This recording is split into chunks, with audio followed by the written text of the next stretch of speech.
Welcome back, brothers and sisters. I am Braden. This guy opposite me is Tim, and this is The Second Legacy, and thank you so much for stopping by.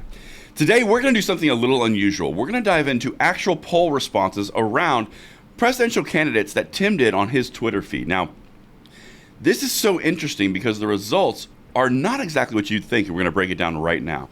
Let us know what you guys think in the comments field. Make sure you like the video, subscribe to the channel, and turn the notification bell on. We would love to hear from you guys and help the channel grow, and thank you so much for that consideration. And the content today is brought to you by LAS Concealment. We're going to say a quick word from them, and then we are going to hit this. And the content today is brought to you by LAS Concealment. And if you're in the market for a holster for your favorite freedom tool, LAS Concealment is worth a look. They have everything that you could imagine, all molded from Kydex to your said freedom tool. Everything is fit directly to that model for a superior comfort and safety. They have inside and outside the waistband options, multiple designs, all sorts of different colors, and they are tested by the world's most elite special forces. Make sure you check it out. There's a link in the description box below, and thank you so much to LAS Concealment for making this content possible. All right, Tim, my friend. Yes. This is something that's going to catch some people off guard, I think. But before we even get into it, how are you, man? How's life? You back in the fireplace, I see. You cozy? Yeah, I'm back in my fireplace, feeling good. Yeah. A little hot outside, but it's much hotter in here. I like the heat. Y'all, it's the fireplace, it's the kitchen. So, I mean, take us through this, man. This is something that you did, right? Yeah. So Twitter is where I like to post quite a bit these days, considering Meta has shut off 2A content on Instagram and Facebook. And so, Twitter's growing for all of us if you post over there regularly. And one of the things I like to do is post polls because I like to get a feeling for those that, follow me on Twitter, what they're thinking, right? And one of the things, obviously, as you said at the opening of the video, that's top of mind is, well, we really have three candidates, if you will, that are running for the Republican nomination this election cycle. And these are the three top polling candidates, right? There are many other people in the field, but I only chose these three because as of right now, these are the three most likely people to get that nomination. So anyway, I asked a very simple question. Which presidential candidate do you think would best protect your 2A rights? And meaning protect the Second Amendment, right? And so I put up Donald Trump, Ron DeSantis, and Vivek Ramaswamy, and the results were interesting. Now, throughout the 24-hour cycle that the poll ran, these bars went up and down. Trump was in the lead there for a while, and then I even think Vivek was for a while, and then it kind of settled on Ron DeSantis. Yep. And that was interesting. And so now we had about 10,500 and some odd participants in the poll, and obviously the people that would follow me on Twitter, mostly 2A people, right? I do have some folks out there that follow me that don't care for guns. They just want to see what I'm talking about. So I felt that this would be a good audience for this type of a poll. Now, it's not scientific, but 10,500 respondents is pretty good in terms of being able to gauge what people are thinking effectively. These are similar numbers to what people will take at a national poll level, right? Or larger. Or larger, yeah. So I felt that the outcome was really valid, even though maybe not scientific, but the results were rather surprising. So, as I said, Ron DeSantis, came out on top. It was a fairly close race through most of the polling cycle. It seems like towards the end, people really wanted to pass it around and get their voices heard. Right. But, so, it's kind of interesting. So, we know Donald Trump, right? We already have 4 years of his presidency.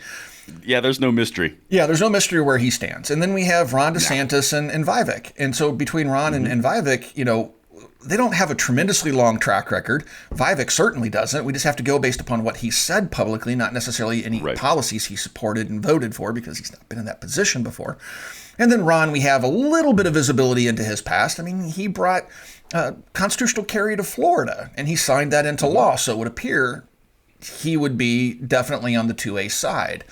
Now, what's your take? So, with regards to Trump, what do you think that he didn't do so well? Well, so this could be a political bear trap. So I think some disclaimers are in order. Yes, I think we need to do it right.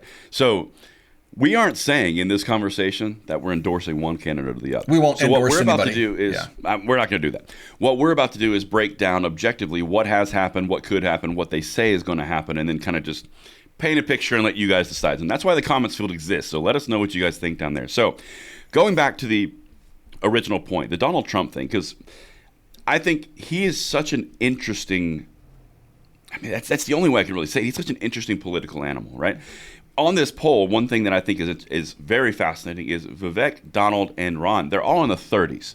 So one of the things that stood out to me here is there was no clear like blowout leader. So to me, that speaks to validity of there's a little bit of a split amongst at least the people who polled here, right? That's just an observation that I could say. So the only thing that I could imagine, particularly in the two-way side of things with Donald Trump, maybe the reason that's not a matching vote tally or a matching lead that you would see in national polling is because it's two-way specific. And Donald Trump did have some things that were not solid on the two-way side of things, like specifically the bump stock ban. And he said a few things that were around due process, which were extremely concerning to a lot of us. And then on the opposite side of that, the flip side, he did do the Supreme Court all the way to the right. I mean, you got a 6-3 majority on the conservative side. He appointed 3, Gorsuch, Kavanaugh, and Coney Barrett. So, I mean, that brought us the Bruen decision. Mm-hmm. So Donald Trump, for me, and that's what's so interesting, he's such a political wild card that you genuinely, you don't know what's going to happen because he tends to react emotionally to what's happening in the stimulus around him. Yeah. But I can see why that would be 30% from a standpoint from the two-way crowd because Biden is so obviously anti-gun. Mm-hmm. I mean, so egregiously anti-gun. I could see as Donald Trump being the strongest candidate against that. I think that's a big factor. Obviously, there's other things outside of the two-way space, but that's why I think that number is not higher, and it's also like right in the middle. That's kind of my thoughts. Well, I don't know. What are yours? Yeah, obviously Donald Trump does have the whole issue of the bump stocks and due process later, take the guns down, due process later comment that he made, and I think you're right. He's very emotional, right? So if Congress were to put an assault weapons ban on his desk immediately after a national tragedy, there might be a chance he would sign something like that, just because he's reacting to the news cycle, which is something he lives and breathes, is that news cycle. Yeah, that's true. And so, I think during his first administration, he had pretty good advisors, and they tried to keep him on the straight and narrow, but he, has those hot mic moments. Like, I don't think he gave much thought to the comment that he made about due process later, take the guns now. I don't think that he just probably had a random thought and it just came out his mouth. I don't know that, later he would have actually acted upon that once his advisors got to him and said, hey, you can't be doing this. Right. So him, I don't think that the two-way is a core principle, a core issue for him. I think it's kind of one of those, outside issues that he has to deal with to, motivate and maintain his base, but it's not something he's passionate about. And so it's the peas. He has to eat the peas, but he doesn't love the peas. He'd much rather have the steak and potatoes. That's kind of my take on it, right? And then, with old Ron, people are so divided about him. I really haven't given him a whole lot of thought, but again, his record seems to be solidly 2A. I don't think that he's an emotional creature at all. I think he's more calculated. I agree. I agree with that. So I think that anything that would come across his desk, he would weigh the political ramifications very heavily, and therefore, and he's not going to go on a hot mic generally and say something dumb like take the guns now, due process later. He's more political than Trump. Trump feels he can say and do anything, and his base will never abandon him, and he may be right. But Ron is more calculated, as is Vivek, right? Right. Well, and specifically just to reinforce, we're not necessarily saying who is better, who is not. We're just making character observations, right? Exactly. I'm not saying it makes Trump a bad president. I'm just saying this is how he behaves generally. So, yeah. Yeah, and I would agree with the assessment on Donald Trump 100%. So, I think honestly he did fly off, just kind of let out a flippant response around the due process. I don't think that was this is going to happen, this is going to have this impact, and it was calculated. I think it was literally just let's solve the problem, let's worry about the details later, kind of a Trumpy kind of vibe. And he never acted upon that, right? So there's no other mention upon it later. So, but I will tell you the one thing that I did not like about that aspect around the 2A for Donald Trump experience that we had was the executive bureaucracies that were used in order to achieve a means is the exact same thing that we see with the pistol braces, the ghost guns or the frames and receivers, wide open triggers, FRTs, all of these things, the full response triggers. It's the use of the executive bureaucracies. And to be quite honest, I have a gut feeling that it was a very similar thing of people in Washington who were like, hey, you could do this, poke, poke, nudge, nudge. Yeah. And then Trump goes, oh, well, that'll work. That's a Band-Aid. And I don't love the overuse of the executive branch, whether it's Trump or it's Biden. I don't like that overall. Right. But on the other side of that, going back to your comment about Ron DeSantis, I think I would completely agree. Now, in Florida, he did sign constitutional carry. Mm-hmm. He did come out before constitutional carry was signed and say that it needs to be open carry involved. Now, I got very specific vibes that was a political comment because he knew it wasn't going to get added in by Republicans in Florida. So I feel like that was something where he was going to get constitutional carry anyway, which was a prerequisite for running for president. And then he threw in the open carry comment just to sweeten the pot because he knew it wasn't going to happen. There was no risk. Right. But that speaks to what you're saying. He is a much more calculated, much more strategic, process-oriented person. Again, not better or worse. That's just an observation. And then you got the wild card, Vivek Ramaswamy. Yeah. I think wild card is the best description. So the only thing we really have to go on are some public statements that he's made. And I did a little bit of research trying to figure out what his political positions were with regards to firearms issues. And one of the things I found was a Business Today article, which I thought was really interesting. And the Business Today article said that we'll put a gun in every Taiwanese household, U.S. GOP presidential hopeful Vivek Ramaswamy, wild anti-China strategy.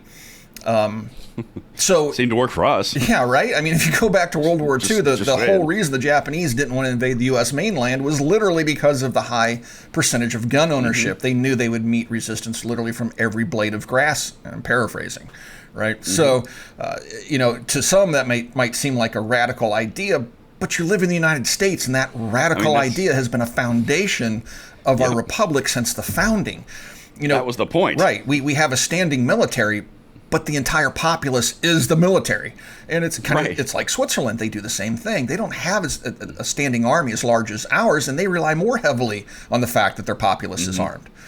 And so it's not a crazy idea. It works. We're living proof it works. So I thought that was interesting. But Tim, it's wild. It's a wild anti-China strategy, Tim. It's very wild. Crazy. It's out of the box. Yes. It's crazy. Yeah. We're living in it. Yeah, we're crazy too. Oh my goodness. But here's the thing with Vivek, and this is where I think he's going to get into. I don't know. I honestly don't know if it's going to work for him or against him. It could go either way. He has a lot of things that he has said that would be considered controversial to the middle. Now, not to the harder conservative side, but to the middle. Like, for example, he'll do something like this, which conservatives would be down for. Be like, well, yeah, I mean, of course, have the gun rights. That deters aggression. Okay. But then he'll say, we need to raise the voting age to 25 or 26 or 23, whatever number he just recently said. Yeah. Okay, well, the middle's not going to go for that. We need to abolish the Department of Education. Middle's not going to go for that either. The things that he is advocating for, I think he's putting verbiage to something that's an undercurrent in our culture to where there are problems with our institutions. But I genuinely don't know if the middle part of the population is going to go, yeah, there's problems, and that's the way we're going to do it. We're just going to wipe the entire slate clean. Yeah. Again, not my perspectives. The way that I see the population, the ones in the middle who don't like change that much and don't want to rock the boat too much, I think a rip it out by the root strategy is going to jostle them too much politically. But you know what? I mean, honestly, there were a lot of people who thought Donald Trump was going to rattle people in the middle too much, to be honest. You never know. I mean, things that happen in society, political changes, societal changes, global geopolitical changes, tend to drive people's personal opinions on politics. So when bad things happen, people tend to become a little bit more radical, if you will. They move off the center. They take a more strong position on issues, right or left. Right. They go either way, right? We can look at an event and go, we definitely need more armed people. And then somebody on the other side of the political spectrum will look at an event, the same event, and say, we need more gun control. And so, but people are driven by emotions. We're emotional creatures. Even those that are more calculated can be swayed by emotions and a pressure applied from your voting base that's being emotional, right? And so, another thing I just wanted to quickly point out about Vivek is that I found a website that kind of talks about general policy issues based upon what information is out there.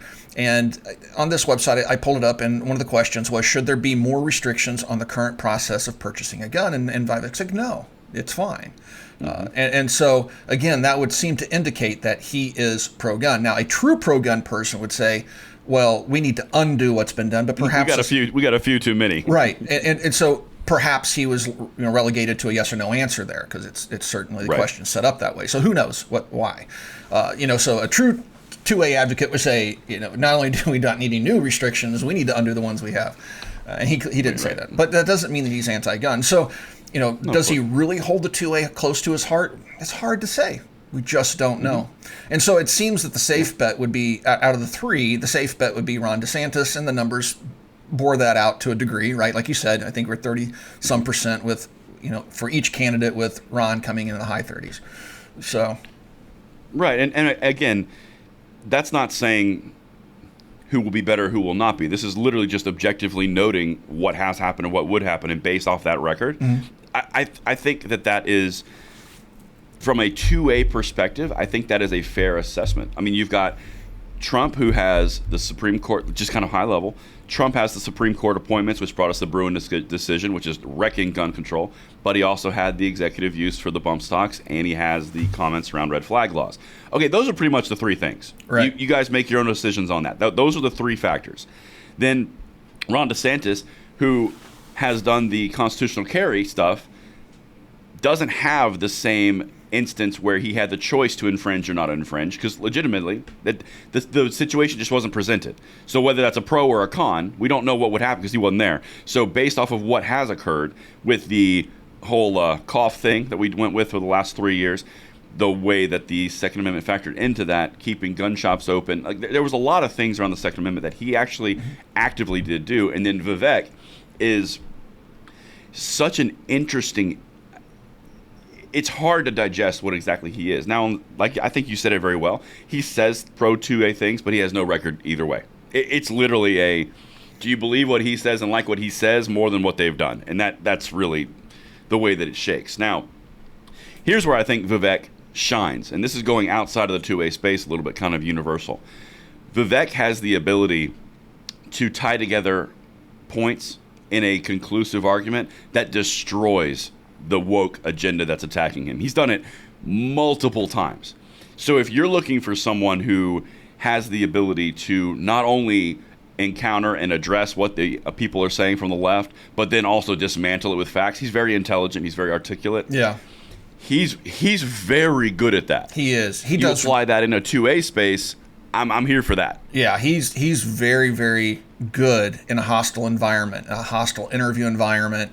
I would imagine he's going to do quite well in the debates because he is disarming in his approach. He can go on a show with the most rabidly anti-gun person and have a discussion with them, and they could even throw personal insults at him, and he won't respond in kind.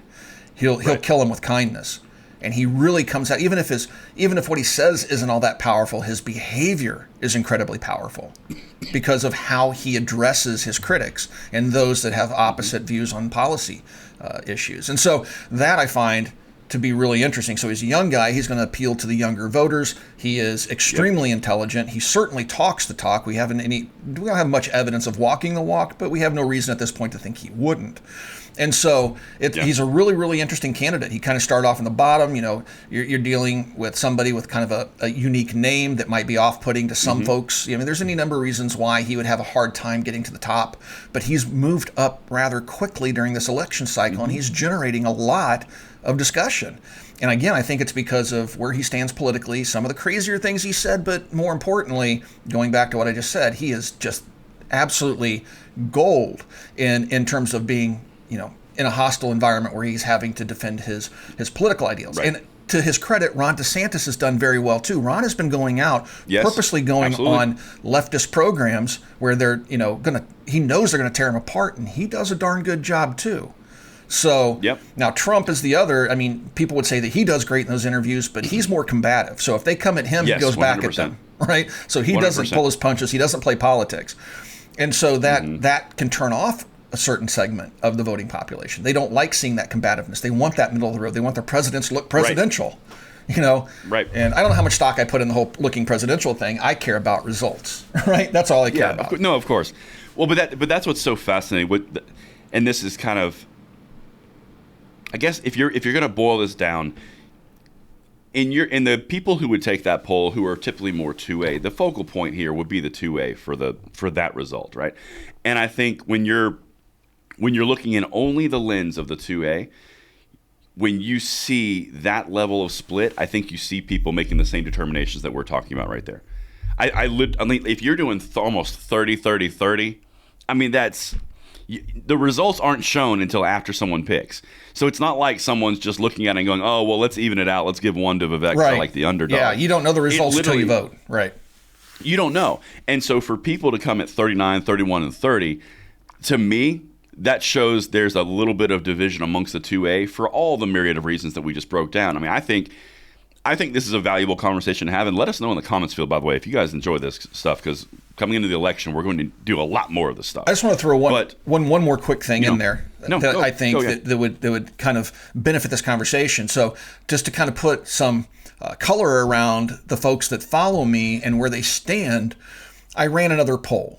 And this one was asking whether or not you're a single issue voter. And by that I mean, well, I'll just read you the poll question. Are you a single issue voter? By that I mean, will you not vote for a candidate that's soft on 2A issues but might be strong on all other issues? I don't mean anti-gun. I mean they're not a no compromise candidate. And then the questions were single issue voter, not a single issue voter. I was surprised. I consider myself to be a single issue voter. If you're anti-gun, you're not getting my vote. I don't care where else you stand on the political spectrum. It doesn't matter to me. If you're going to take my 2A rights, I think that is the linchpin to our liberty. I'm not going to vote for you. So I consider myself to be a longtime single issue voter. 49% said they were single issue voters. Only 49. 51% are not. That means 51% of the folks that follow me would consider a candidate even if they weren't pro 2A, staunchly pro 2A. They might have staunchly, right? Yeah, they might have a waffling position, or even maybe they would want to do something like Trump and ban bump stocks. And so that number kind of explains why Trump stays popular in the 2A community, right? Despite some of the things he's done. But also fades. But also fades. Yeah, it's really interesting. These polls are so much fun to dig into. And so, yeah. Oh, absolutely, yeah. It's really interesting to see where people's minds are. The interesting thing on that, because when you say single issue voter, to me, when I think single issue voter, I think the only thing that matters is your stance on 2A, right? It's because what you just described, when you were describing your version of single issue voter, that to me didn't sound like single issue voter. That sounded like you look at the candidate, their entire swath, and then you make sure their 2A is solid.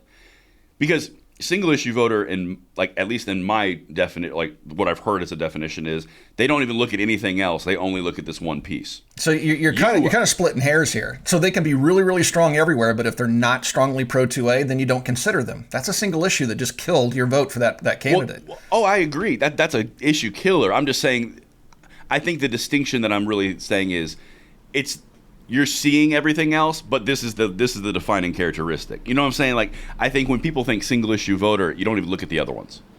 Yeah, I mean, I don't know. It may be splitting. To your point, I think it actually may. Now that I kind of walk it through a little bit, it might be splitting hairs. I mean, honestly, but the point still remains, and that is a great poll question. If 49% would be considered single issue voter in what you're saying, that is very interesting, because that does. You know what, dude? Honestly, no more. I think we talked this through. That doesn't jive with what I would have expected from our YouTube audience. No, I was, and maybe there is some ambiguity in the question I'm not understanding, right? Because you kind of saw some ambiguity there. So maybe that skewed the poll a bit. But I thought my question was pretty descriptive. No, it's pretty solid. Yeah. So if you read the question and processed it and didn't read into the question, then the answer to me would seem to be logical. No, I think you're close. I don't think you skewed the answers with a wrong question, but that is really fascinating. So here's a question for you, Tim. This is something that we may never know. Do you think that your Twitter audience is more center based and then your YouTube audience is more rightward based, or do you think that's genuinely the loudest majority on YouTube is going to be on the right side of that, and then the moderate in the middle, who kind of in that 49%, just are more quiet?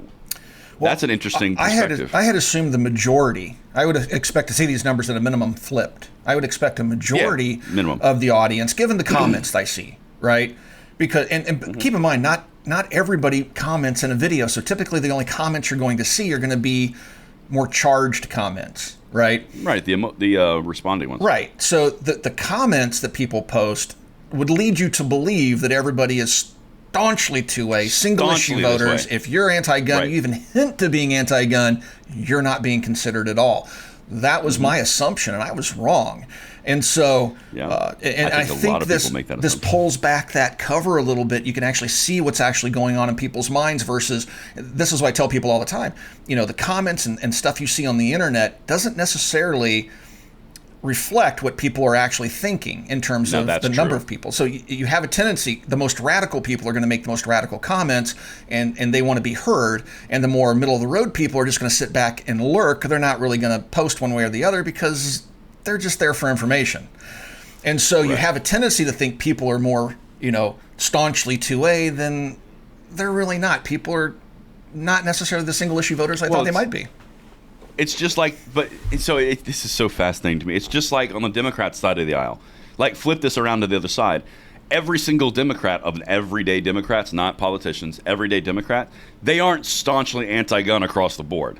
It's only the loudest minority leftists that are constantly screaming from the top of their lungs that guns have to go away. And it gives the perception, because the media is always there, they're anti-gun. The anti-gun groups that give all the attention from the media are staunchly anti-gun. But the Democrats in the middle, like the Joe Manchins, like that type of vibe, they're not all full anti-gun. Some of them are just, leave me alone, but I care about this too. They truly want what they deem to be reasonable restrictions. They don't want an outright ban like the actual politicians do, who are just playing the field. They really do believe that. We don't want all guns away. I just wish somebody would do something to bring the violence level down. And they think banning inanimate objects is going to do that. Yeah. They want the problem to go away. That's what it is. They want the problem to go away so they can go about their lives. Man, this is fascinating. This is interesting. We'll have to do more of these. This is good stuff. Yeah, if you guys think of some interesting poll questions, comment down below, because I'd love to see what you're thinking about, and we'll post that poll if it makes sense, and we'll see where people stand, and we'll do another video like this, because again, I really found this enlightening, and it helps me better understand my audience. And so comment down below. Let us know if you have any poll questions. Also, if you'd like to become part of the show, we do have a call-in show. There is a link in the video description below. Follow that link. We'll get you on the show. We'll have a great conversation. Thank you all for watching. It means the world to us, and we'll talk to you guys soon.